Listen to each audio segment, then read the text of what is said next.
जगहों पे महिलाओं के खिलाफ कुछ हुआ हो, कोई भी मामला हो, चाहे नौजवानों ने रोजगार के लिए आवाज़ उठाई हो, चाहे SSC GD के बच्चे हों या फिर जो है 49 शिक्षक भर्ती के बच्चे हों या कहीं का भी कोई वो हो इंसिडेंट, चाहे दिल्ली का मामला हो, अब तो मेरे साथ ही हाथरस में कितना बड़ा मामला हुआ, तो मैं हमेशा खड़ा रहा और मैंने तय किया कि अब इसको बदलना है। एक तरफ पैसे वाले परिवारवाद से जो पिताजी मुख्यमंत्री, बेटा जो है मुख्यमंत्री, या पिताजी MP, बेटा MP, उसके बाद फिर बहू MP, फिर उसके बाद पोता MP, विधायक, इस तरह एक लंबे समय चला आ रहा है।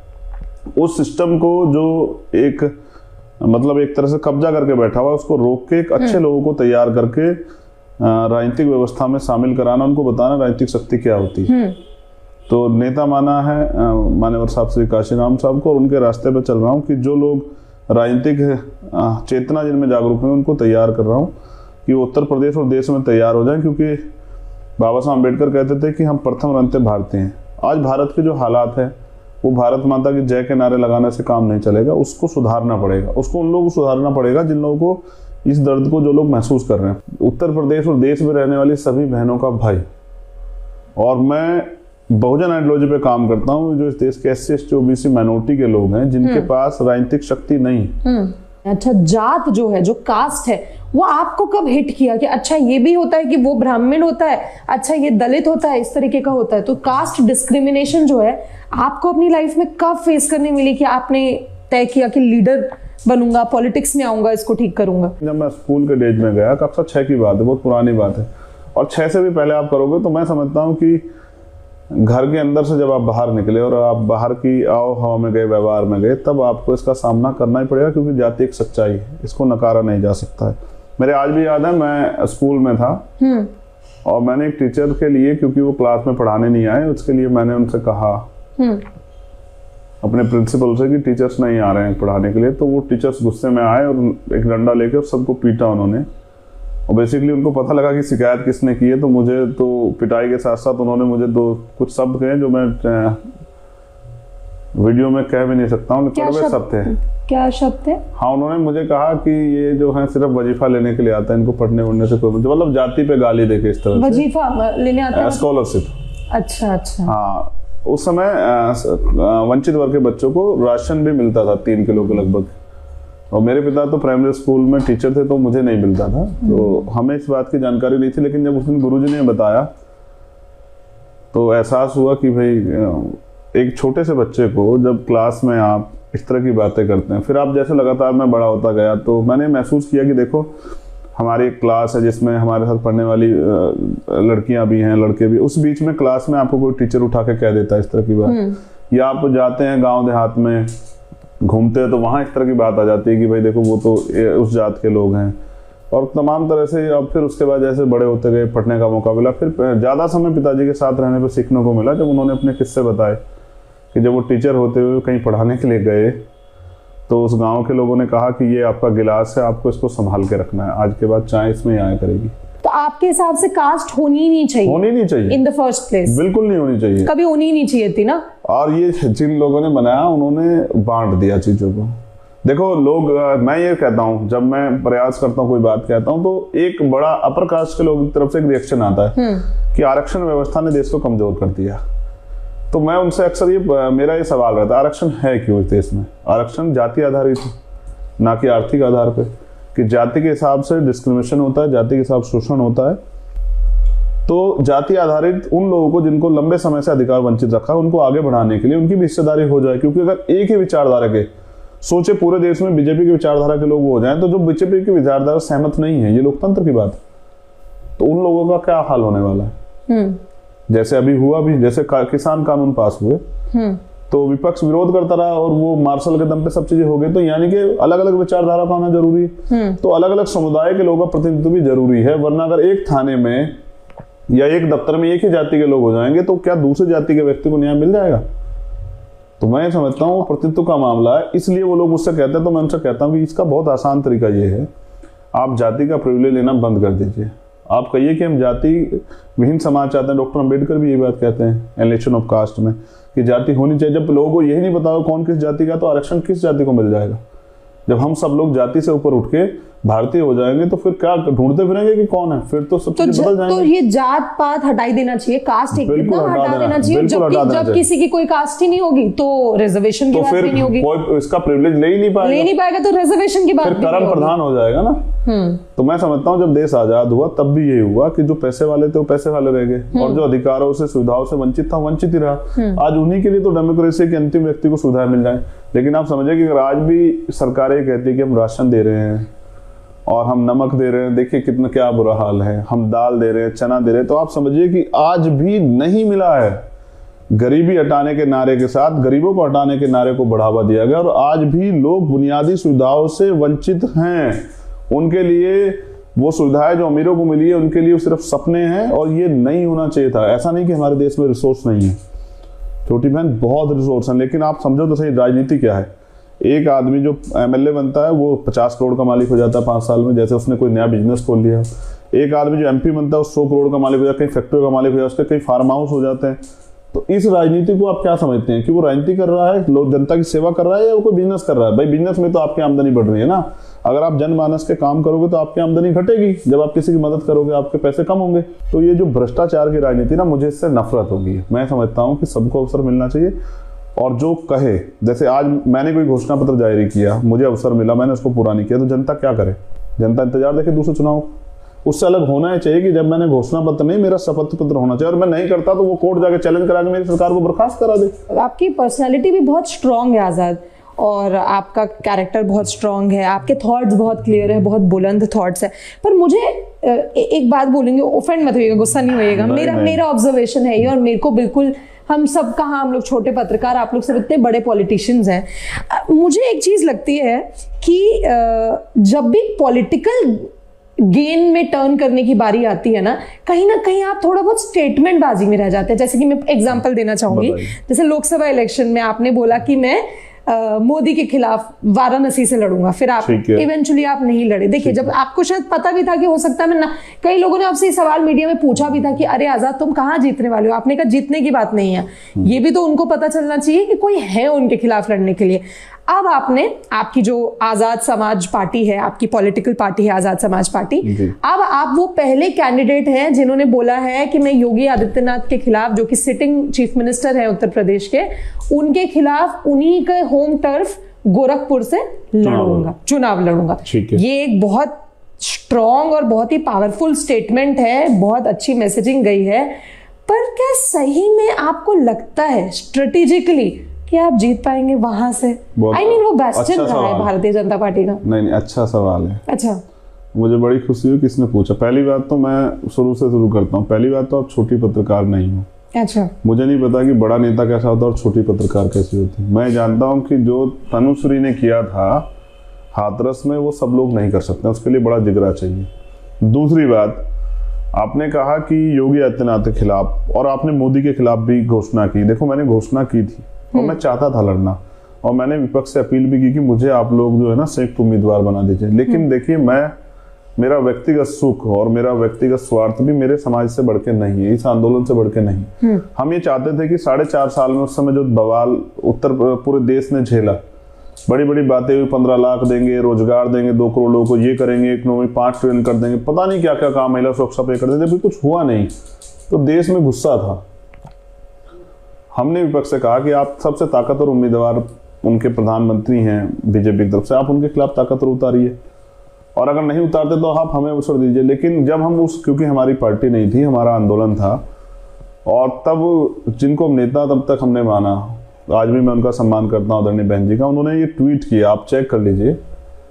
जब आपके घर के बड़े ये कह दें कि भाई अगर आप वहाँ जाओगे तो इससे मोदी को जीतने में आसानी हो जाएगी, वोट का बंटवारा होगा, तो आप मोदी का फायदा कर रहे हैं। तो एक जो आदर्शवाद सिद्धांतवादी व्यक्ति, वो क्या करेगा? मतलब वो इस सिद्धांत पे अपने बारे में सोचेगा कि नहीं मुझे ये करना है, या फिर वो ये सोचेगा कि नहीं मेरी वजह से नुकसान नहीं होना चाहिए। तो वो बात प्राइम मिनिस्टर के खिलाफ लड़ने की मैंने इसलिए विड्रॉ किया था, मैंने अपने आप को इसलिए अपने स्टेटमेंट से पीछे हटा, जबकि मैं ऐसा नहीं करता हूं। अगर मैंने कह दिया कि मैं कहीं जाने वाला हूं तो मैं जाने वाला हूं, तो सरकार कितना दम लगाए। ये हाथरस गवाह है इस बात का, और दिल्ली की जामा मस्जिद बात की गवाह है कि पूरी दिल्ली की पुलिस और जो स्पेशल सेल रोकने के लिए खड़ी थी, नहीं रुक पाया मैं उनसे। तो मैं इस देश से और जो विपक्ष है उसकी एकता से प्यार करता हूँ इसलिए, और मैं क्यों चाहता हूँ कि अच्छे लोग सरकार में रहे, इसलिए मैंने विड्रॉ कर दिया कि मैं नहीं चाहता कि मेरी वजह से मोदी जीत जाए। ठीक है।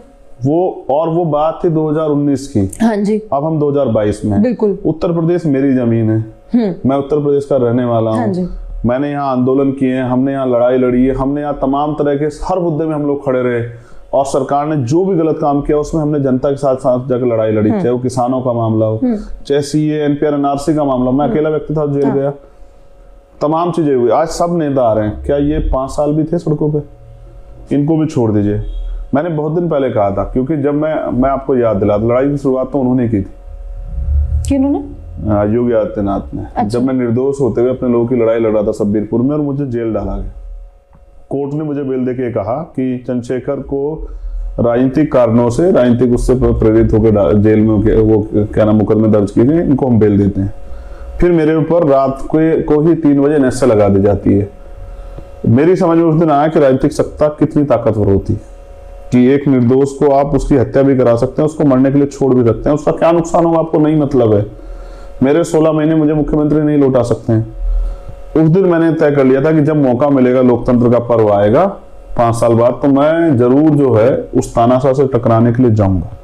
और मैंने ये अब से इतनी 4 महीने पहले जीतू ना जीतू टकराएंगे तो जरूर। मुख्यमंत्री जी को मैंने 4 महीने पहले कहा कि वो बताएं कहां से लड़ेंगे। तो पहले जिक्र हुआ अयोध्या से लड़ेंगे, फिर बात आई मथुरा, लेकिन उनकी भी समझ में आया कि वो, क्योंकि अब हमारे पास दल है, अब मुझे किसी टिकट के लिए जाना नहीं पड़ेगा, अब हम पे अपनी पार्टी का दल है, हमने एप्लीकेशन की, उन्होंने परमिशन दी कि जहां से लड़ेंगे वो आप लड़ना। तो मैं जाके मैंने घोषणा कर दी कि मैं लड़ूंगा, और मैं हटने वाला नहीं हूँ। मुझे कल ही किसने पूछा कि अगर वो आपको जेल भेज दें, जैसे अमिताभ ठाकुर जी को भेज दे, तो हमने कहा भेज दें। हम सारे जेल जानते हैं, हम हथकड़ियों से भी डरते हैं। एक क्रांतिकारी के लिए हथकड़ी जो है वो गहना होती है, और जेल उसका घर होती है। तो मैं तो शहीद आजम भगत सिंह को नेता मानता, तो मैंने कहा जेल से लड़ूंगा चुनाव।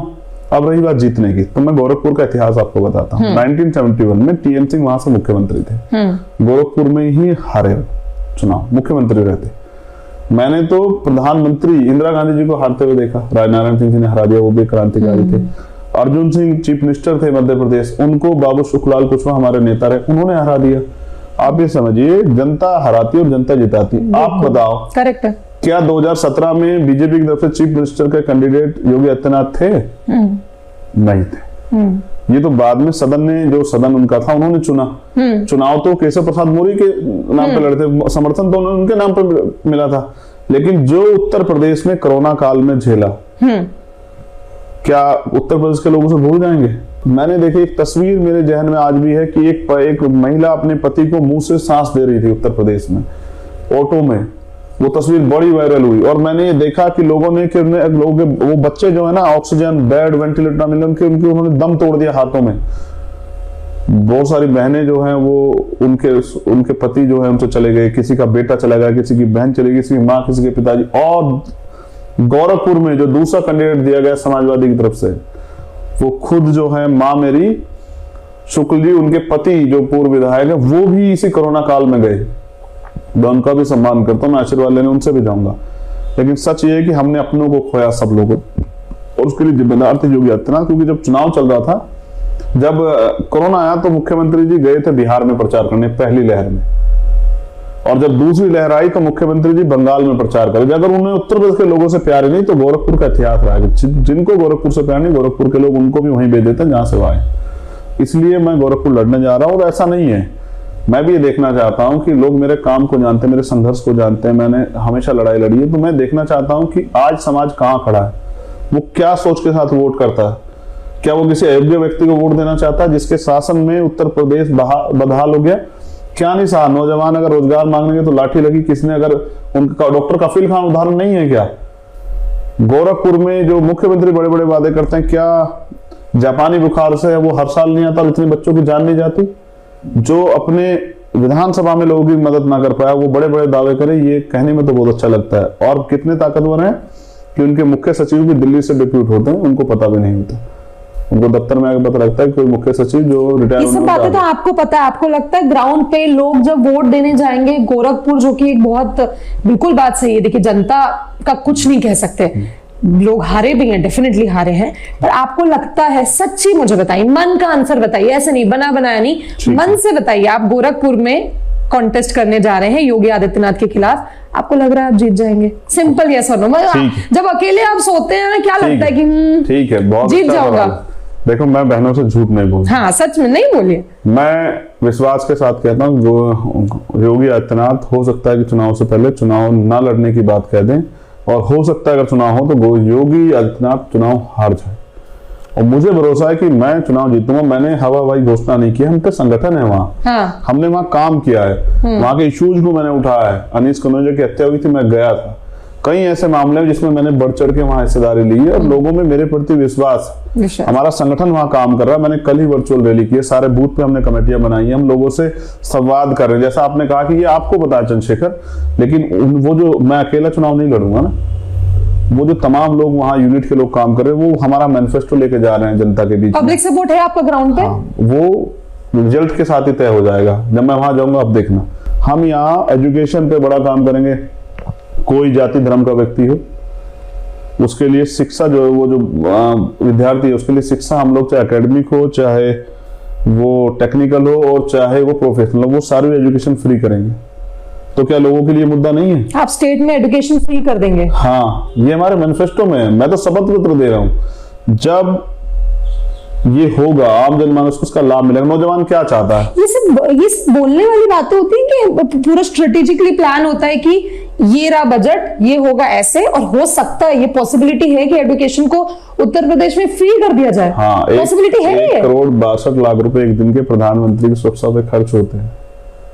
अच्छा, मैं कह रहा हूँ नेताओं को अगर जो सुविधा दी गई ना, अगर उनको ही हम लोग थोड़ा कटौती कर देना, तो बहुत सारी चीजें हो सकती हैं। उससे भी आगे बढ़िए। देखो, सभी नेताओं का इलाज जो है मुफ्त होता है, और अधिकारियों का इलाज मुफ्त होता है, तो आम जनता क्यों नहीं मिल सकता है भाई? एक तो रोजगार नहीं है, ऊपर से महंगाई की मार है, तो हमने ये तय किया है कि सभी का फ्री इलाज करेंगे। जैसे इनको मिलता है तो उनको आम जनमानस को मिलना चाहिए, क्योंकि सरकारें किन के लिए? उन्हीं के लिए तो है। तो जो बुनियादी काम होने उनको हम करके दिखाएंगे, और ये हमारा संकल्प है, ये हमारा वही सपना है जिसको सपने को लेकर हम चले थे बहुत दिन पहले। उसके अलावा जैसे हम देते हैं, आप गाड़ी खरीदने जाओ तो आप वहां सेस भी दोगे और रोड टैक्स भी जमा कराओगे, फिर आके आप टोल टैक्स भी दोगे। अगर आपके फास्टैग नहीं होगा तो दुगना दोगे, नहीं दोगे तो फिर आपको वहां टोल टैक्स पे बेइज्जत करेंगे, आपकी गाड़ी तोड़ देंगे, आपको पीट देंगे। तो हम लोग टोल टैक्स फ्री करेंगे, आम जनता को फायदा नहीं होगा इसका। हम लोग जो हैं, जो टोल टैक्स के साथ साथ जो एक्साइज ड्यूटी है उसको हम लोग कम करेंगे, जिससे कि पेट्रोल डीजल के दाम सस्ते हो जाएं। तो हम वो करेंगे जो हो सकता है। आपको लग रहा है आपने ये दो बहुत बड़ी बातें बोली, एजुकेशन और हेल्थ केयर, आप इसको मुफ्त कर देंगे पूरी जनता के लिए उत्तर प्रदेश में। ये हो सकता है सच में? ये बहुत आसान बोलते है। तो हर पॉलिटिकल पार्टी, हमको कहाँ यकीन अभी तो मैं उनसे कह रहा हूँ कि उन पॉलिटिकल पार्टी भरोसे अभी भी मत रहे। कर रहे हैं, फिर हो सकता है। देखो, उनको करना नहीं है, अगर कर रहा उसका कारण है। अगर वो कर देंगे और ये हो जाएगा तो फिर नेताओं की जरूरत क्या पड़ेगी आम जनता को? फ्री वोट किस बात पे मांगेंगे? तो ये आप नहीं सोचते ये सेम पॉइंट? अगर मैं वोट की चिंता करता तो गोरखपुर क्यों जाता? मैं तो लड़ने के लिए जा रहा हूँ कि हम लोगों को लड़ना सिखा दें। ये डेमोक्रेसी है, जहां से प्रधानमंत्री लड़ते क्या उनके खिलाफ प्रत्याशी नहीं करते हैं? तो जैसा मैंने आपको कहा, मैं गोरखपुर से आपका कॉन्टेस्ट करना इलेक्शंस, वोट डिवाइड नहीं करेगा, सपा बीएसपी को कुछ नहीं करेगा, बीजेपी को नुकसान करेगा। एक और इम्पोर्टेंट बात, हाँ देखो, सबसे स्ट्रॉन्ग कैंडिडेट है उत्तर प्रदेश में योगी आदित्यनाथ, तो विपक्ष ने उनके खिलाफ कितना स्ट्रॉन्ग कैंडिडेट उतारा ये भी सोचना पड़ेगा। बिल्कुल सही बात है। उनके खिलाफ दावेदारी कौन कर रहे हैं? अखिलेश जी कर रहे हैं, इधर बहन जी कर रहे हैं, इधर कांग्रेस के जो लीडर्स हैं वो कर रहे हैं। तो ये क्यों नहीं चले जाते लड़ने? ये जाए लड़ने, कहीं देखो भाई हम कहां से? गोरखपुर से? हाँ, तो यही तो उनका पूरा पॉइंट है ना, कि हम लोग वहां से लड़ेंगे ना जहां से हम लोग, हमारा जहां गढ़, जो हमारा मजबूत गढ़ है, हम तो यानी कि मैसेज देने के लिए थोड़ी ना गोरखपुर से लड़ने लग जाएंगे। तो हमारा गोरखपुर गढ़ है ही नहीं कि उत्तर प्रदेश में आपका गढ़ों में ही आपका प्रभाव वहीं से। मैं नहीं कह रही, मैं तो लड़ी नहीं रही हूँ। अच्छा, वो कह रहे हैं अखिलेश जी मैनपुरी से कंटेस्ट करने जा रहे हैं। हाँ, अपना दिल बहुत बड़ा है और साफ भी है, तो हमें तो पूरे प्रदेश में विश्वास पैदा करना है। हाँ। हम वहां जा रहे हैं, विश्वास करो। आप इसलिए ना मुझे कमजोर आंक सकती हो, मैं आपको भी कह रहा हूँ, सबको कह रहा हूँ, क्योंकि मैं किसी मुख्यमंत्री का बेटा नहीं हूँ, किसी प्राइम मिनिस्टर का बेटा नहीं हूँ। मैं 2-4-6 बार विधायक नहीं रहा, एमपी नहीं, इसलिए तो आप मुझे कमजोर रख सकते हो, लेकिन क्या मेरी आप मेहनत से मुझे कमजोर रख सकते हो? क्या मेरे कार्य से, मेरी क्षमता से आप मुझे वो एक जो प्राइमरी स्कूल में पढ़ा हुआ और गांव से आया हुआ एक प्राइमरी स्कूल के हेडमास्टर का बेटा वो टाइम्स मैगजीन में अपनी पहचान बनाता है और वो देश में के हर इशू पे खड़ा होकर बोलता है, वो लड़ता है, तो इस पहचान को नकार दोगे आप? नहीं, इसको कोई नहीं नकार सकता और ये हमने अपनी मेहनत से कमाई है, ये विरासत में नहीं मिली है, इसलिए आप कमजोर आकेंगे। लेकिन मैं कह रहा हूं कि जब मैं आया था ना तब भी मैं अकेला था और फिर हमने अपनी जो को तैयार किया अपने साथियों को अपनी मेहनत से तैयार किया भीम आर्मी आजाद समाज। अब भी हम जाएंगे गोरखपुर और ऐसे बहुत सारे लोग होंगे जो सताए गए होंगे गोरखपुर में इसी सरकार और इसी सरकार के मुख्यमंत्री द्वारा, और वो इंतजार कर रहे होंगे, वो माएँ वो बहनें कि कोई उनका भाई कोई उनका बेटा आके उनकी लड़ाई को आगे बढ़ाए, उनको न्याय दिलाए। जब चंद्रशेखर वहां जाएंगे उनका विश्वास मजबूत होगा, क्योंकि सब जानते हैं कि चंद्रशेखर कुछ भी कर सकता है, कोई भी बात हो जाए, लेकिन वो झुकेगा नहीं। मैं ये जानना चाह रही हूँ आपके हिसाब से बीजेपी का स्ट्रॉन्ग होल्ड क्या है? बहुत दिन लोग इसके भरोसे रह लिए हैं, धर्म के भरोसे। धर्म रोजगार नहीं देता है, धर्म पेट में खाने के लिए रोटी नहीं देता है, धर्म इलाज नहीं करवाता है। जब इन सब चीजों की जरूरत पड़ती है ना, धर्म जो है आपको धर्म जोड़ने के लिए होता है, तोड़ने के लिए नहीं होता है। आप धर्म का मिसयूज कर रहे हैं, भारतीय जनता पार्टी के लोग जो है ना, आप मिसयूज कर रहे हैं धर्म का, आप धर्म के नाम पे सियासत कर रहे हैं, जबकि बहुत बड़े बड़े थिंकर्स ने कहा, एक्सपर्ट ने कहा कि धर्म का यूज सियासत में नहीं होना चाहिए, वरना देश कमजोर पड़ जाएगा। आप देश को बांटने का काम कर रहे हैं, आप भाइयों भाइयों में नफरत फैलाने का काम कर रहे हैं। तो मैं ये समझता हूँ देश में हिंदू मुसलमान इकट्ठे होकर रहते हैं, उनको बांटने का काम कौन सी पार्टी कर रही है? उससे भी बड़ी बात, जब लोग आम जनमानस जब अपने जीवन को देखता है कि पिछले 5 साल में रोजगार कहाँ पहुंच गए हैं, महंगाई कहाँ पहुंच गई है, भ्रष्टाचार कहाँ पहुंच गया है और तमाम तरह से जो बुनियादी सुविधाएं थी वो कहाँ पहुंच गई है, तो वो अपने आप को ठगा सा महसूस करते हैं। तो मैं ये समझ रहा हूँ कि जिस जिसके ऊपर बीती है उसको पता है, वो तो अवसर का इंतजार कर रहा है कि जब आए वो चुपचाप अपना काम करके बताए कि वो कितना किससे प्यार करता है और कितनी नफरत करता है, ये कितना उसके अंदर गुस्सा है। नहीं भूलेंगे लोग। विपक्ष की जिम्मेदारी होती है कि वो जनता को परेशानियां थी वो याद दिलाते रहे। भारत पे एक सर्वे है कि 3 महीने में लोग यहाँ भूल जाते हैं। भूलते वही ना, मैं चंद्रशेखर आजाद नहीं भूलने देंगे गोरखपुर के लोगों को, ना ही उत्तर प्रदेश के लोगों को। मुझे आप जाने तो दीजिए, मेरी पहली प्रेस कॉन्फ्रेंस के बाद मुख्यमंत्री जी को समझ आ जाएगा कि चुनाव कैसा होने वाला है। अच्छा, तो अभी तो काफी कम दिन बचे हैं। इसी हफ्ते जा रहा हूँ। अच्छा, आप मिले कभी मायावती जी से? नहीं, इस आंदोलन से पहले तो मिला हूँ। अच्छा, मिले? हाँ, लेकिन अब जो है जैसा मैंने आपको बताया कि तो क्या बात हुई मिलके? नहीं, तब तो मैं उनकी पार्टी कार्यकर्ता था, वो हमारे सर्वोच्च, आज भी हमारे नेता। मैं उनको कभी ऐसा नहीं कहूंगा कि वो नेता नहीं, नेता है। लेकिन आज क्या है कि आज वहाँ सारी पॉलिसी सतीश चंद्र मिश्रा जी तय करते हैं। आज वहाँ जो है सारे टिकट सतीश चंद्र मिश्रा जी तय करते हैं। और मैं समझता हूँ जब कोई नेता शिकंजे में फंस जाता है तो फिर वो समाज के लिए हानिकारक हो जाता है। देखो, मैं उनका सम्मान करता हूँ। वो गई गुजरात दंगों के बाद भी वो गुजरात प्रचार करने, तो मैं समझता हूँ कि ठीक है, उन्होंने अच्छा काम किया, मैं उनका सम्मान करता हूँ। आज लड़ाई जो है ना, आज लड़ाई मजबूत होगी और उनको लड़ना, हमारे लोगों को लड़ने वाले लोगों की जरूरत है, और वो नहीं लड़ने वाले लोगों में से है। अब नहीं लड़, एक उम्र के साथ भी होता है, काफी उम्र भी हो गई है। अच्छा, उम्र भी। अब मैं समझता हूँ कि उनके भतीजे ने, मतलब चंद्रशेखर आजाद ने, वो तो भतीजा नहीं मानती, वो जिम्मेदारी को अपने कंधों पर उठा लिया। अच्छा, तो मुझे विश्वास है कि आज नहीं तो कल कंधों पे आपने अपनी मर्जी से उठा लिया। काशीराम साहब ये कहते थे कि मुर्दा लोग मिशन नहीं चलाते और जिंदा लोग रुकने नहीं देते। तो मैं अगर इस इंतजार में बैठा रहा हूँ कि जब वो बिल्कुल उधर से कुछ जीरो हो जाएगा तभी हम करेंगे, तो ये बहुत स्ट्रॉन्ग स्टेटमेंट है ये। मैं ये जानना चाह रही हूँ कि मुझे कोई एक पार्टी बताइए आपके हिसाब से जिन्होंने सच में सबके लिए काम किया हो उत्तर प्रदेश में, चाहे वो दलित हो, चाहे वो कोई अदर बैकवर्ड कास्ट के लोग हो, चाहे वो ठाकुर समाज हो, चाहे वो राजपूत हो। कोई सरकार बताइए मुझे पिछले आपके हिसाब से। अगर बहुत अच्छे अनुभव मेरे इन सरकारों के होते तो मैं इसको अच्छी बनाने के लिए ना था। अच्छा, तो आपको लग रहा है किसी गवर्नमेंट ने ध्यान दिया, चाहे वो मायावती जी हो, चाहे वो सपा हो? एक कहावत है कि अगर आपको नाला साफ करना तो आपको नाले में उतरना पड़ेगा। बिल्कुल। मुझे जिन चीजों से परेशानी है, या मैं समझता हूँ कि ये परेशानी हर व्यक्ति को,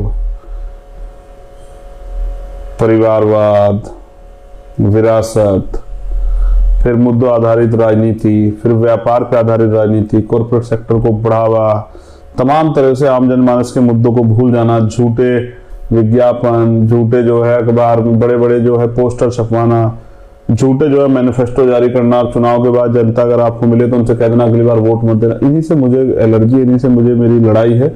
इसलिए मैं समझता हूँ कि अगर बहुत कुछ अच्छा करने का प्रयास किया गया था, सब लोगों ने अपने अपने जो जिसको आया उसने थोड़ा थोड़ा प्रयास किया, लेकिन बड़े पैमाने पे काम नहीं हुआ। उसको करने के लिए हम यहाँ हैं और मैं यहाँ किसी की बुराई नहीं कर रहा हूँ। मैं सोच रहा हूँ उनकी सोच इतनी रही होगी। सपा के टाइम पे भी आपको लग रहा है कि मैं क्या नहीं कह कुछ रहा हूँ, हुआ? मैं यहाँ किसी पार्टी का प्रचार करने के लिए नहीं बैठा। ठीक है, नहीं तो मैं मुझे अपनी एक बात कर रहा हूँ। नहीं, सवाल है हमारा ये है निशान केतली है और हमारी पार्टी का नाम आजाद समाज पार्टी है और हम आजाद समाज पार्टी के विषय में ज्यादा बताने के लिए भी सक्षम हैं। तो आप जब बोल रहे हैं कि नहीं मायावती जी की पार्टी ने कोई काम किया, जब सपा ने भी नहीं किया, तो आप उनके साथ अलायंस क्यों बनाने फिर चले थे? फिर कल को तो आप बीजेपी के साथ भी अलायंस बना सकते हैं। तो जिनसे संघर्ष होता है उनसे समझौता नहीं होता और जिनसे समझौता उनसे संघर्ष नहीं होता। तो उनसे जो गलती है तो उनको सुधारने के लिए तो उनके साथ जा रहे थे। तो ऐसे तो आप कल को बोलेंगे कि बीजेपी से जो गलती हुई है उनकी गलती सुधारने के लिए हम उनके साथ जा रहे बीजेपी हैं। सुधर नहीं सकती ना। जो लोग इस देश के तिरंगे का सम्मान ना करते हो, जो लोग इस देश का सम्मान ना करते हो, इस देश की जन भावनाओं का सम्मान ना करते हो, जो सत्ता मिलने पर तानाशाह हो जाते हो, जो इस देश के व्यक्तियों को आज भी अछूत समझते हो। जैसे मुख्यमंत्री ने अभी खाना खाया दलितों के साथ, फोटो खिंचवा के वायरल किए, जबकि वो दलित जो बीजेपी का ही कार्यकर्ता है और कहे कि देखो साहब ये आपका क्लेम है कि सही में आप फैक्चुअल बात कर रहे हैं? बात कर रहा हूँ। आपने पता किया? हाँ, बीजेपी कार्यकर्ता कई बार खा चुके उसके खाना, जब चुनाव आता है क्या जाते हैं इस बार योगी आदित्यनाथ जी ने दलितों के साथ खाना खाया है। हाँ, 3 दिन पहले। आप कह रहे हैं कि वो बीजेपी कार्यकर्ता है और कई बार पहले भी खा चुके उसके घर पे, चुनाव के समय जाते हैं। तो मैं ये समझता हूँ कि ये इसका संदेश क्या है कि आज भी देखो आप उनको अछूत नीचे दर्जे के लोग समझते हैं और उनके साथ बैठे खाना खाने में आप साबित करें कि देखो भाई हम समानता को मानते हैं, देखो हम भाई इनके साथ बैठे खाना खा रहे हैं। दलित ना आपसे खैरात चाहता, ना आपके भरोसे बैठा, और ना ही दलित इतना कमजोर है संविधान की वजह से, कोई भी व्यक्ति इतना कमजोर है कि वो आपको खाना खिलाने में गौरवान्वित महसूस करे। तो मैं समझता हूँ उनके हिस्से का खाना खाने के बजाय बीजेपी आरएसएस के लोगों को, योगी आदित्यनाथ को उनकी तरक्की के रास्तों पे काम करना चाहिए, जो उन्होंने नहीं किया। अच्छा, एक बात बताइए, आप बोलते हैं कि जिसकी जितनी संख्या भारी उसकी इतनी हिस्सेदारी। ठीक है। मतलब रिप्रेजेंटेशन, पॉपुलेशन में जितना जिसका रिप्रेजेंटेशन है उसको उतना मिलना चाहिए। तो ये आप इंश्योर कर रहे हैं? अभी जब आपने टिकट्स दी अपने कैंडिडेट्स को, डैम श्योर चेक कीजिएगा तो आपको मिलेगा। अच्छा, महिलाएं कितनी है?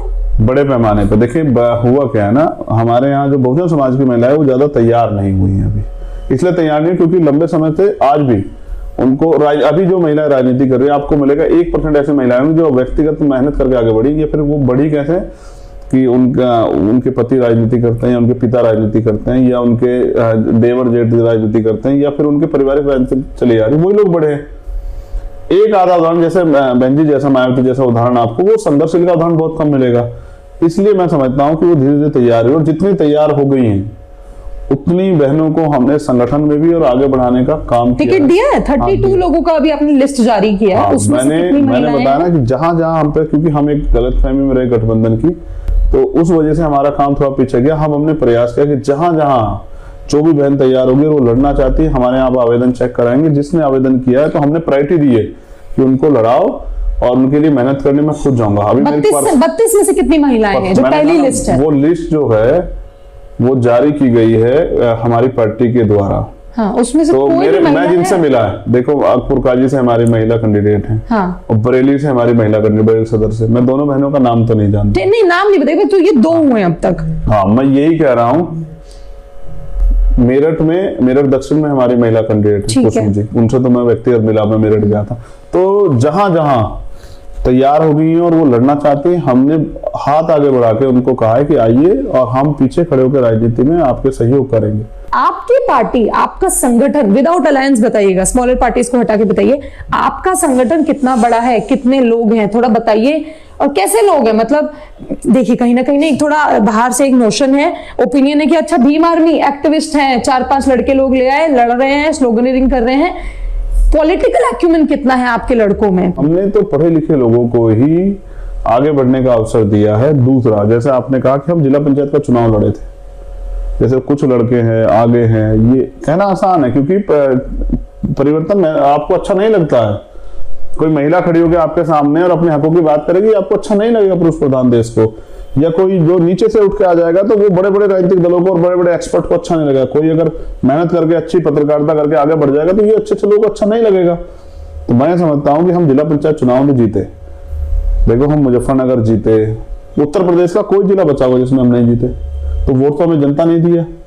तो मैं इस बात को इंश्योर करता हूं कि हमारी मेहनत पे उन्होंने वोट दिया और उनका विश्वास हमें, और फिर उस जिला पंचायत के बाद 1 साल हमने और मेहनत की है, तो प्लस ही हुआ है, माइनस तो नहीं हुआ है, क्योंकि हमने काम किया है। मुझे फटाफट से आपके हिसाब से उत्तर प्रदेश की सबसे बड़ी 3 परेशानियां बताइए आज की डेट में, और उसको आप कैसे सॉल्व करेंगे वो भी बता दीजिए। देखिए, सबसे बड़ी परेशानी है नौजवानों के साथ। अच्छा। कि वो पढ़ लिखे, जैसा अभी आपने कहा ना कि पढ़ाई लिखाई, वो पढ़ाई लिखाई करके तैयार हुए घूम रहे हैं, जो उनको करना था वो कर लिया, लेकिन सरकार ने उनको रोजगार नहीं दिया। बेरोजगारी बढ़ रही, बेरोजगारी अनएम्प्लॉयमेंट की प्रॉब्लम सबसे बड़ा मुद्दा है। ठीक है। हमने अपने मैनिफेस्टो में वादा किया कि 20 लाख सरकारी नौकरी, 80 लाख रोजगार जो है ना, हम अपनी सरकार आने पे लोगों को देंगे। ठीक है। पहली बात। ठीक है। दूसरी बात जो है शिक्षा और हेल्थ, जो मैंने आपको कहा कि इन दोनों कमी से बहुत सारा नुकसान हो रहा है, इन पे बुनियादी काम होना जरूरी है। इसके लिए किसी को अपना घर बेचने की जरूरत नहीं होनी चाहिए, इन पे बड़ा काम दोनों पे होना चाहिए। और ये इसकी इस प्रदेश की नहीं, पूरे देश की बुनियादी समस्या है कि आज एक तरफ प्राइवेट स्कूल खड़े हो गए, तो हमने एक स्टैंडर्ड बना दिया है कि भाई देखो, गरीब वर्ग के लोग हैं जो बच्चे, वो यहीं पढ़ेंगे प्राइवेट स्कूल में, ये यहाँ पढ़ेंगे, पैसे वाले लोग आगे बढ़ेंगे, ये लोग इनका मुकाबला नहीं कर पाएंगे। ये जो बाउंडेशन बना कर रोका गया, इसको खत्म करना चाहिए। तो एक ही लाइन में बड़ा मुद्दा शिक्षा और हेल्थ, इस पे बुनियादी काम, इसका बुनियादी स्ट्रक्चर, इससे आम आदमी को लाभ मिले, ये होना चाहिए। तीसरा, महिला सुरक्षा को और महिला सशक्तिकरण पे काम होना चाहिए। यहाँ जब पुरुष रात को 12 बजे निकल सकते हैं, तो इस देश की बेटियां, इस प्रदेश की बेटियां भी रात को 12 बजे निकल सकती हैं, और वो भी उनकी जिंदगी के फैसले वो स्वयं करेंगी। वो क्या करना चाहती है, इस पे फैसला कोई और नहीं लेगा। तो उनके सशक्तिकरण पे काम होना चाहिए और उनको अवसर मिलना चाहिए, उनका विश्वास बढ़ना चाहिए कि ये देश प्रदेश को उनकी भागीदारी होनी चाहिए। जो महिलाएं, जिनको ये कह के नकार दिया था कि इनको शादी के बाद घर पे खाना बनाना है, बच्चे पालने हैं, उनसे उस बात से आगे बढ़ के उनकी जिंदगी के फैसले वो खुद करें। कैसे सोल्यूशन क्या है इसका? सोल्यूशन है ना, महिलाओं में सशक्तिकरण, महिलाओं को जो है ना, इसके लिए तैयार करना पड़ेगा, उनको समझाना पड़ेगा। और हमें इस समाज में थोड़ा सा बदलाव, पुरुष प्रधान समाज को भी ये बताना पड़ेगा कि महिलाएं जो हैं वो 2 दर्जे की नागरिक नहीं है, उनको भी इतने राइट है जितने आपको हैं। और सबसे जरूरी काम, इस देश में संविधान के आधारित पॉलिसियां बने और संविधान पूर्ण रूप से लागू हो, हिटलरसाइड बंद हो, फांसीवाद बंद हो, इस पे भी काम होना जरूरी है। क्योंकि कहते हैं देश संविधान पे चल रहा है, नेता संविधान से काम करते हैं, पूरा सिस्टम संविधान से, लेकिन ना तो किसी नेता ने संविधान पढ़ा है, ना ही किसी अधिकारी ने संविधान पढ़ा है, ना भी आम आदमी को अपने अधिकार पता है, ना ही उसके कर्तव्य पता है। जब नहीं पता तो करेंगे कैसे? हम हेलमेट क्यों पहनते हैं, पुलिस चालान ना काटते हैं? हमको ये थोड़ा पता है कि इससे जीवन सुरक्षा होगी।